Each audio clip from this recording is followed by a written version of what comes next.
everybody, it's Caroline here at Greenbird Yoga, and I thought I would make a video since I get this question probably more than any other question as a yoga teacher. How does someone relieve anxiety, stress, that feeling of just complete overwhelm? So I thought I would show you 3 of my favorite yoga poses that help with that. So these 3 are going to be a little bit more on the restorative side. So think less, sort of movement and flow, and more finding a really comfortable, supported position where you can focus on your breath, okay, to kind of help take away some of that anxiety and stress. Okay, so it's Sunday. It's a great day to kind of reboot and arm yourself with some strength and some stamina and just kind of some tools to help you cope with the week that's coming your way. Sometimes Sundays can bring real overwhelming feelings for people, like the week is coming and there's a lot to do. So I thought this was a perfect day to kind of post this video on 3 yoga poses to help you fight anxiety and stress. So behind me, you'll notice I've got these handy dandy yoga bolsters. If you don't have those, don't worry. I'm gonna hopefully safely assume that you've got a couple of sturdy bedroom pillows, that you even have some couch cushions that could work.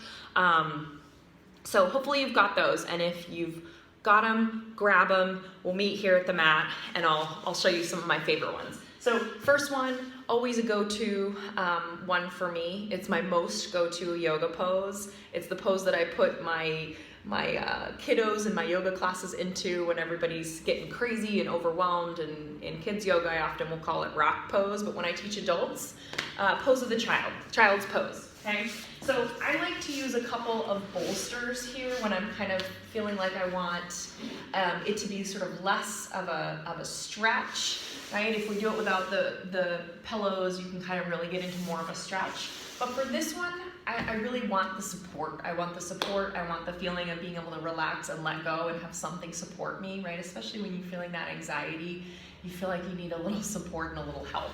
So with this pose of the child, right, your knees are gonna be nice and wide, and you can kind of peek through and see my big toes together. So that's where I want you to go. And then you can take your couch cushions, you can stack them up as high or as low. I'm using 2 bolsters just for a little bit more of support.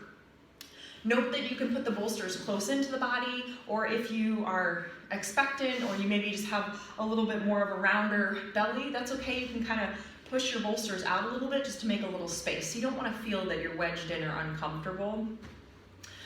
So from here, you're just gonna I like to come forward, and if you have a bigger chest too, you can kind of get yourself settled, get your girls settled in here.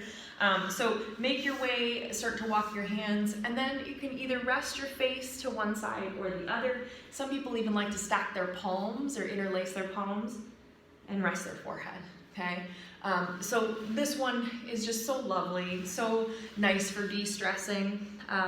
Just really letting go, giving your weight down to the bolster, and breathing as much as you can, right? Just nice deep inhales, deep exhales. Start to think about, as you inhale, breathing in some feelings of peace, of calm.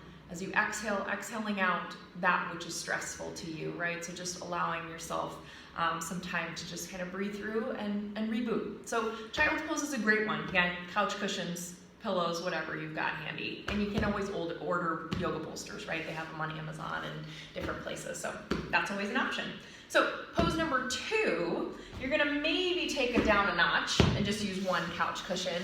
So I love to do twists at the end of my yoga practice, but sometimes it's nice to make it a little bit more restorative and restful and feel a little bit more supported, okay? So with this one, you're gonna come to rest. Right now I'm resting on my left hip, and I've got the bolster nicely lined up with my hip, okay? So for this one, I'm gonna start to walk my hands on either side of my bolster, and I'm gonna think about squaring my chest down towards my bolster. Okay, so my lower body's completely relaxed, and I'm just walking my hands out, and then once I get down, I'm gonna be looking in the direction away from my knees. Okay, so as I come down, looking away from the knees. So this is a nice supported twist. You can do this one, right, without a bolster, but the bolster is really kind of a nice little added bonus. If you have two pillows here, you can also, this is one of my favorites, put your other one so that they're perpendicular to each other. And as you come down, you can slide your hands underneath your bolster, like almost like you're giving it a hug, and turn to the side. Some people like a little elevation there. I do not recommend this one if you're pregnant, okay? What I do recommend is to perhaps not take it quite so deeply into the twist by looking in the opposite direction. So what I do recommend if you're pregnant, to take the bolster down by your side, throw your knee over, and just keep your gaze looking towards your knee, okay? So just not making it quite such an intense twist. Right? So that's pose number 2 is gonna be that supported twist. Pose number 3, last one coming, okay? Definitely one of my favorites as well. Stacking 2 pillows, couch cushions, whatever you've got. We're gonna do legs up the wall, but this one we're just doing a sort of milder version. And bolsters are gonna be under our knees, okay? And you're just gonna come down to rest. So, as you come down to rest on the back, you might notice that it feels good to maybe take the legs into this nice little diamond shape here. Maybe that feels better. I also highly recommend this one for PMS, for cramps, for back pain. This is a really great one. So as you come down, you can bring the hands to rest on the belly, or you can bring the hands off to the side. And you can stay in this one for as long as you want. Sometimes I'll even fall asleep in this one. So it's a milder version of the legs straight up the wall.